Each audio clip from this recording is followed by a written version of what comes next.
En norvégien, on fait la distinction entre verbe et verbal. Un verbe, c'est la classe de mots, alors que verbal, c'est la fonction. En français, on ne fait pas une telle distinction. Donc, on parle toujours de verbe. Quand on dit le verbe d'une phrase, on parle d'un verbe fini. Fini, ça veut dire que le verbe est conjugué à un temps, à une personne et à un mode, donc ce qu'on appelle en norvégien verbal. Ici, on voit « je prends un café tous les matins », Mathilde est rentrée tard et il faut le faire, donc le verbe ici porte des marques de temps, de mode et de personne. Je prends, donc indicatif présent, première personne, Mathilde est rentrée, passé composé, indicatif, troisième personne, il faut le faire, présent indicatif, troisième personne. Et donc, voici le verbe fini. On a aussi des formes non finies, et les formes non finies ne portent pas de telles marques. Et là, on parle surtout de l'infinitif, mais aussi des participes tels que, bon, infinitif rentrer et le participe rentrer ou rentrant. Et ces verbes-ci ne peuvent pas constituer le verbe d'une phrase principale. Et si vous voyez ici, on a donc est rentré, rentrer tout seul, c'est une forme non finie, c'est le participe passé, mais avec être conjugué au présent et rentré, on a donc le passé composé. On a donc toujours une forme finie. Il faut aussi noter que le verbe peut prendre des compléments tels que des objets et des attributs. On va parler plus de ça. Så det som er et finitt verb, vi gjør altså ikke forskjell på verb og verbal. Verbale må være et bøyd verb, altså et finitt verb som er bøyd i en tid, og en person og et modus. Og her ser vi at je prends er rentré il faut. Her er det verbet står til subjektet, så det er samsvar, det er bøyd, det er presens, det er passé composé, og så videre. Så gjør vi altså en grunnleggende skille på finitte og non-finitte former. De finitte er da bøyd i tid og person og modus, mens de non-finitte ikke er det. Og non-finitte former, det er infinitiv, og så er det presenspartisipp og perfektumpartisipp som står her. Og det er klart at et perfektumpartisipp, sånn som rentré, det kan kombineres med et finitt verb og lage en sammensatt tid. Men når de står helt alene, det er da vi snakker om non-finitte former. Og så er det også da sånn at, som siste poenget her, at verbet det kan ta komplementer som da objekter og predikativer. Ja, det heter det på norsk. Attribut på fransk. Litt stødigere på fransk terminologi enn på norsk. Le sujet. Pour commencer avec la première fonction, bon, c'est la deuxième fonction parce qu'on vient de parler du verbe. Maintenant, le sujet. Donc, il y a accord entre le sujet et le verbe. Par exemple, ici, tu marches lentement.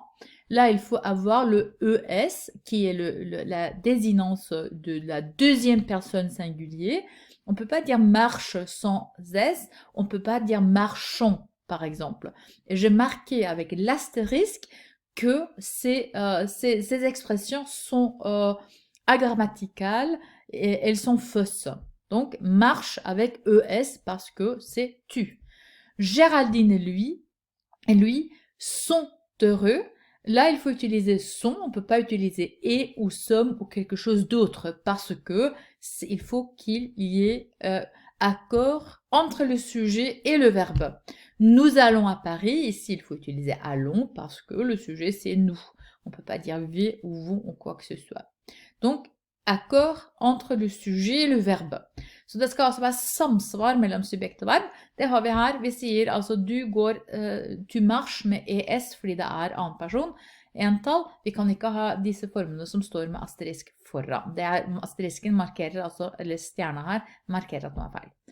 Og det gjelder på alle disse tre eksemplene. Det er ikke noe valgmulighet, for det må være samsvar mellom subjekt og verbal.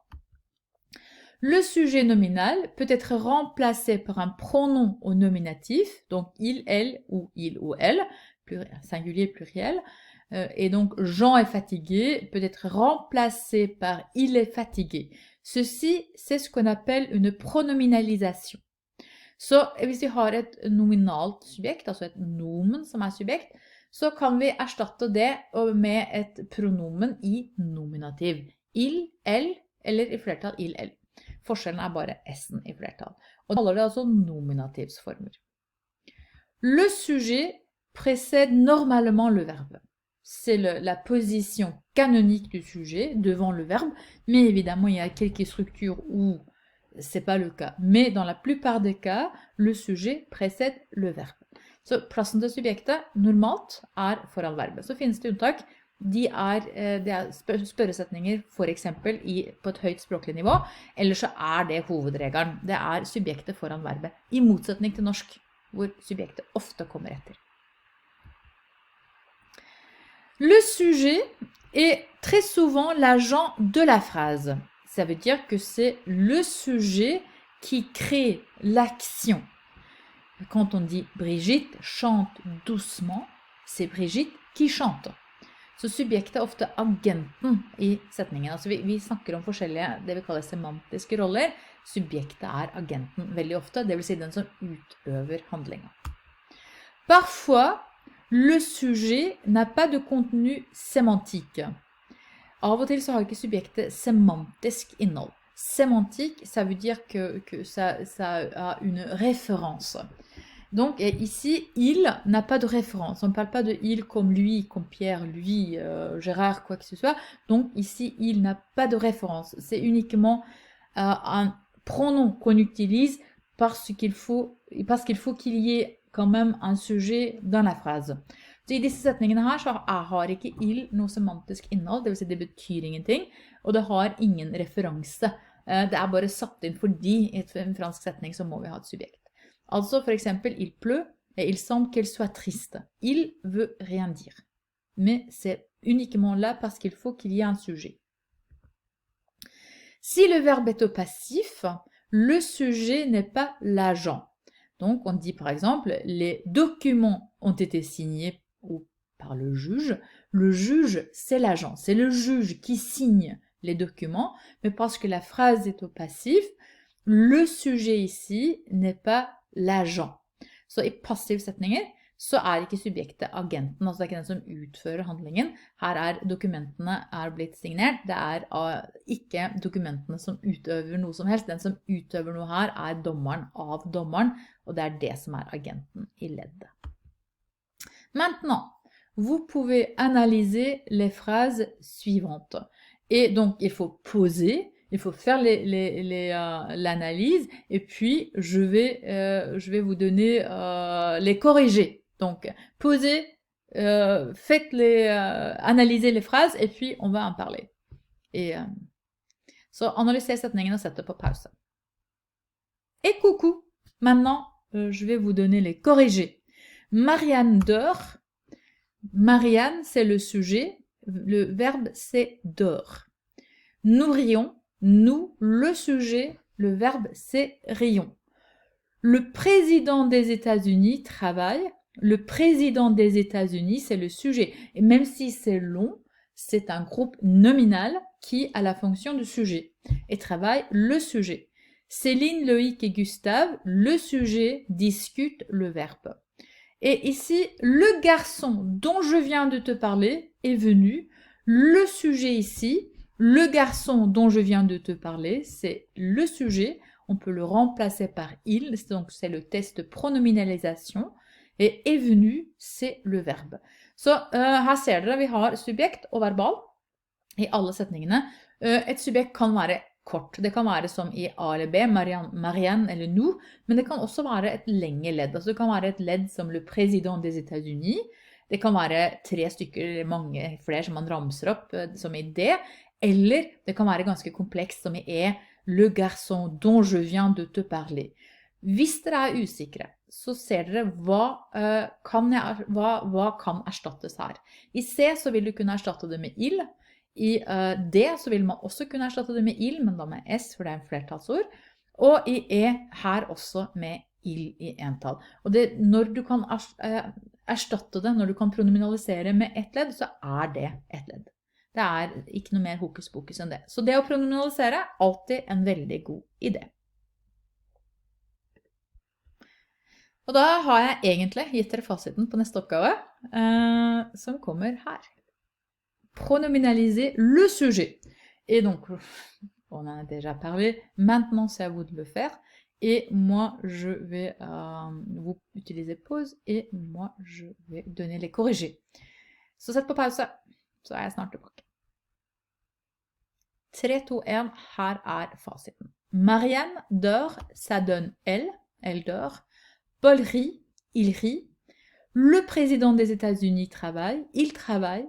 Céline, Loïc et Gustave discutent, ils discutent. Et là, il faut observer le pluriel. Et le garçon dont je viens de te parler est venu, il est venu. Donc, vous voyez, on a pronominalisé le sujet et on utilise donc les formes nominatives de la troisième personne. Maintenant, le COD, le complément d'objet direct, ce qu'on appelle en norvégien direct object. Ce qu'il faut savoir, c'est que le COD n'est jamais précédé d'une préposition. C'est toujours un groupe nominal. Et le COD peut être pronominalisé par un pronom à l'accusatif.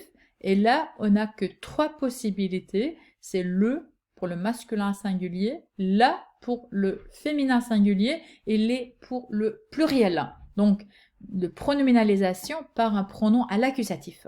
Så COD, som vi bare kaller COD, det står for, det et direkte objekt. Det aldri innledet av en preposisjon, det alltid en nominalgruppe, og det kan vanskelig ord pronominaliseres med et akkusativt pronomen, og da det le, la og le som muligheten. Par exemple, Julie voit un loup, je prends le métro, et Géraldine connaît les journalistes. Voici 3 exemples d'un COD et qu'on peut pronominaliser. Julie le voit, je le prends et Géraldine les connaît. Donc, vous voyez que le COD ici, qui est un groupe nominal, peut être remplacé, pronominalisé par ces pronoms le et les. Et dès qu'on peut utiliser les pronoms à l'accusatif, on a aussi la preuve qu'il s'agit d'un COD. Så vi har altså setningene til venstre her, med subjekt, verbal og COD. Og hvis vi skal bevise at det en COD, eller hvis dere i tvil, så kan dere pronominalisere. Og det ser dere, det får dere her da med le og le, og det da et bevis rett og slett for at dette COD.